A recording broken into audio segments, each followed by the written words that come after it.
ব্রাজিলের এক ফুটবলারের ভিত্তিতে রীতিমতো নাজেহাল অবস্থা নরওয়ে ফুটবল দলের। তাকে নিয়ে আলাদাভাবে পরিকল্পনা সাজাতে ব্যস্ত দেশটির হেড কোচ। এমনকি তার কাছে হারতে পারে ম্যাচ এমন শঙ্কায় আছে আর্লিং হালান্ডরা। তার জন্য বদলাতে হতে পারে পুরো কৌশল। মাঠে নামার আগে এমন কথাই জানিয়েছেন দেশটির হেড কোচ। এই ম্যাচে সহজেই জয় পাবে সেলেসাওরা। ব্রাজিলের কোন ফুটবলারের ভিত্তিতে তবে নাজেহাল অবস্থায় রয়েছে নরওয়ে ফুটবল দল, তাই নিয়ে বিস্তারিত এই রিপোর্টে। বিশ্বকাপ তো বটেই, ইতিহাসের কখনোই নরওয়ের বিপক্ষে জয়ের দেখা পায়নি ব্রাজিল ফুটবল দল। নকআউট পর্বে সেই নরওয়েকেই সামলাতে হবে 5 বারের বিশ্ব চ্যাম্পিয়নদের। এই নিয়ে বিশ্ব মিডিয়াতে এখন আলোচনা হচ্ছে জোরে সোরে। অনেকেই তাই ব্রাজিলের তুলনায় নরওয়েকে এগিয়ে রাখছে।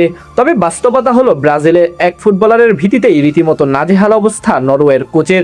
তাকে নিয়ে পুরোপুরি চিন্তিত তাদের হেড কোচ। বলছেন তিনি জ্বলে উঠলে এই ম্যাচে তাকে সামলানো রীতিমতো অসম্ভব। বলা চলে ব্রাজিলের বিপক্ষে মাঠে নামার আগে মানসিকভাবে এখন থেকেই পুরোপুরি পিছিয়ে পড়েছে ইউরোপের দেশটি। এর আগে নরওয়ে জাতীয় দলের সবচেয়ে বড় তারকা আর্লিং হল্যান্ড বলেছেন শেষ 16 লড়াইয়ে ব্রাজিলকে হারানোর সম্ভাবনা খুবই কম।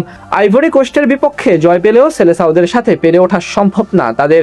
এবার তেমনি লাতিন আমেরিকার দেশটির এক ফুটবলারকে নিয়ে চিন্তার কথা জানালেন নরওয়ের কোচ। তার ভিত্তিতে রীতিমতো নাজেহাল অবস্থা তাদের। এবার বিশ্বকাপে শুরু থেকে ব্রাজিলকে নিয়ে নানান ধরনের নেতিবাচক কথা হয়েছে। এমনও শোনা গেছে গ্রুপ পর্ব থেকে নাকি বাদ পড়বে তারা। তবে নিন্দুকদের সেই কথা ভুল প্রমাণ করে ঠিকই ইতিহাসের পুনরাবৃত্তি ঘটিয়েছে ফুটবল ইতিহাসের সর্বকালের সেরা দেশটি। জাপানকে হারিয়ে তারা এখন কোয়ার্টার ফাইনাল থেকে এক ধাপ পিছিয়ে, যেখানে রাউন্ড অফ 16-এর শেষ লড়াইয়ে তাদের প্রতিপক্ষ হবে নরওয়ে। আর সেই ম্যাচের আগে নরওয়ের কোচ নেইমারকে নিয়ে তার মনের ভীতির কথা প্রকাশ করলেন। নরওয়ের হেড কোচ স্টোলেন সোলবাক্কেন বলেন, আমি নেইমারকে বেশ ভালো করেই চিনি, সে খুবই দুর্দান্ত খেলোয়াড়। হয়তো সে শুরুতে মাঠে নামবে না, তবে তার জন্য আমাদের সবসময় প্রস্তুত থাকতে হবে।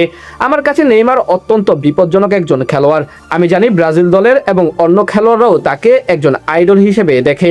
সে মাঠে নামার সঙ্গে সঙ্গে আক্রমণ ভাগের খেলোয়াড়দের সঙ্গে দারুণভাবে মানিয়ে নেয় এবং তাদের সঙ্গে বোঝাপড়া গড়ে তোলে। তার সব কৌশল ও দক্ষতা খেলোয়াড়দের বুঝিয়ে বলা প্রায় অসম্ভব, কারণ সে সবসময় নতুন কিছু করে দেখায়। নরওয়ের এমন ভীতির কারণ এরই মধ্যে ইনজুরিতে ছিটকে গেছেন ব্রাজিল দলের নিয়মিত সদস্য লুকাস পাকেতা। তাই তার জায়গায় নেইমারকে নিয়ে পরিকল্পনা সাজাচ্ছেন কোচ কার্লো আনচেলোত্তি। ঠিক সেই কারণেই তাকে নিয়ে আগে ভাগে এত ভীতির কথা জানিয়ে রাখলো তারা। তাছাড়া বিশ্বকাপের নকআউট পর্বে সবসময় নেইমার খুবই দুর্দান্ত খেলে থাকেন। এই দিক থেকে নরওয়ের ফুটবলাররা একটু বাড়তি টেনশনে আছেন। শুধু নেইমার না, নরওয়ের বিপক্ষে ভিনিসিয়াস জুনিয়রও হয়ে উঠতে পারে অন্যতম সেরা তারকা। তাই তাকে নিয়েও ভীতিতে থাকার কথা প্রতিপক্ষের। এই ম্যাচে জিততে পারলে নরওয়ে যেমন প্রথমবার কোয়ার্টার ফাইনালে ওঠার স্বাদ পাবেন, তেমনি ব্রাজিল জিতলে নিজেদের হ্যাক্সা মিশন পূরণ করার দিকে আরো এক ধাপ এগিয়ে যাবে। এখন দেখার পালা শেষ অবধি জয়টা কার দিকে আসে আর নেইমার এই ম্যাচে কেমন পারফরমেন্স করেন।